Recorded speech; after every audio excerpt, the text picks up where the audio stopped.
from Green Hills Paradise, and today I'm going to do a short video on dehydrating. I do a lot of dehydrating with food.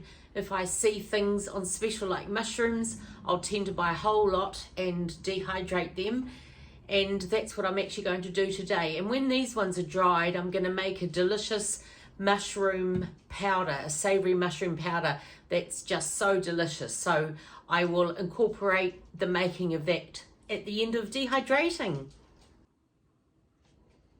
So I've bought about 1 kilo of these lovely white button mushrooms, and I'm just going to slice them up. Probably, I'm not very good with saying how wide, but quite thinly. But mushrooms tend to dehydrate really quick, so they're an easy vegetable thing to dehydrate. So I'm going to go and chop this big bag full up, and we'll come back in a minute when I'm starting to load the trays. As well as another thing I've just thought about is when you're cutting them up, you try to cut the pieces as evenly as you can. Obviously you're going to get some bits that are a bit thick, especially at the end, but the more even they are, the more evenly they're going to dehydrate time-wise, because it's really annoying, and it happens to me often, where most of it's dehydrated, but there's a few bits left. So you take the ones that are done out, and then you've got to leave just a few left to completely dehydrate, because if you don't get the moisture out, and the moisture's in the jar when you put them away, they're just going to go rotten, because the moisture will just start to ferment and get moldy, and it'll go rotten.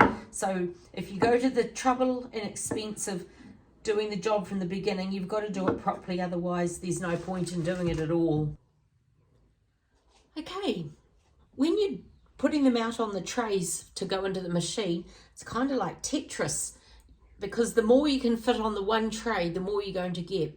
I've actually got a 6-tray dehydrator, and I really wish that I had got a big one. I thought I was buying an 8-tray, but I hadn't. I'd ordered a 6, because it seems the bigger you can afford, the better it's going to be long term, because you can do a whole lot in one hit instead of having to do several lots of small amounts.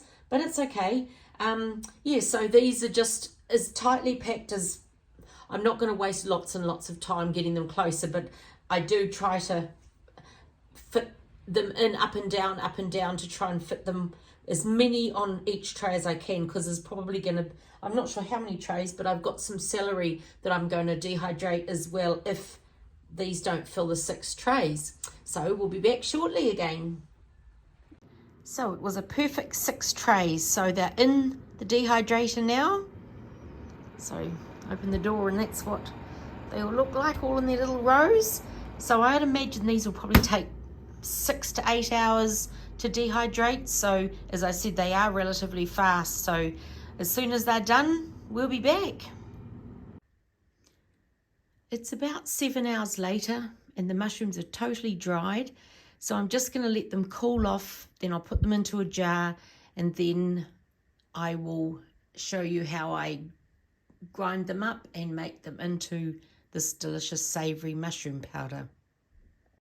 Right, so they're all cooled, and I've put them into jars, and then I'm going to be grinding them up into a powder. So this is what they look like, and if you pick one up, you can hear them snap. So they're totally dry, and they're going to grind into a beautiful powder. So that'll be my next step, and then I'll show you how I make the wonderful savoury mushroom powder. Okay, I've got all my dehydrated mushrooms in my Thermomix, because I'm going to mill it in there. You can use a coffee grinder or a food processor, or any other way that you can get this into a fine powder. So I will just turn it off while it's going, because it's quite a loud noise. Okay, in about 20 seconds we've got this amazing flour, just ground powder of mushrooms. So that was all the mushrooms ground to that. So the Thermomix is incredible with what it does, but I appreciate that a lot of you won't have one, and that is fine. Do it any way you can to get it into a powder. Okay, right, this recipe calls for 3 tablespoons of mushroom powder. So measure out 1, 2, 3, and I've actually measured everything else out first. So it's got 2 teaspoons of mustard powder,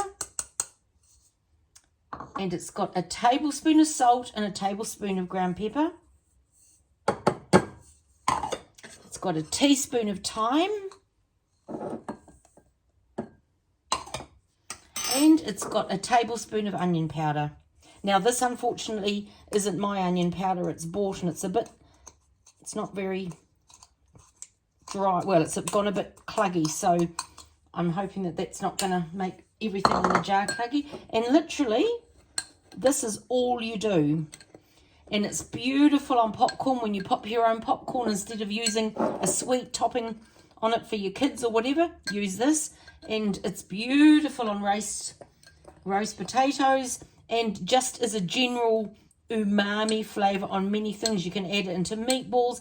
Anything where you think mushrooms would be like, just give it a go. I mean, and it lasts indefinitely on the shelf in the jar. So that's the mushroom savoury powder, and it honestly is just so beautiful. So look out for when you see mushrooms on special in the shops, and buy a whole lot, dehydrate them. If you don't want to make the savoury powder, you can just make the mushroom powder and just literally dehydrate and then grind the mushrooms. And I usually have some of that in a jar, because sometimes you've got a recipe that calls for mushrooms and you haven't got them, and you can just add the powder. So it's a really wonderful, versatile mushroom powder. And if any of you make this, I'd love to hear back what you think of it and what you've used it on. So happy cooking, happy growing, happy dehydrating, happy everything with preserving. Just love it.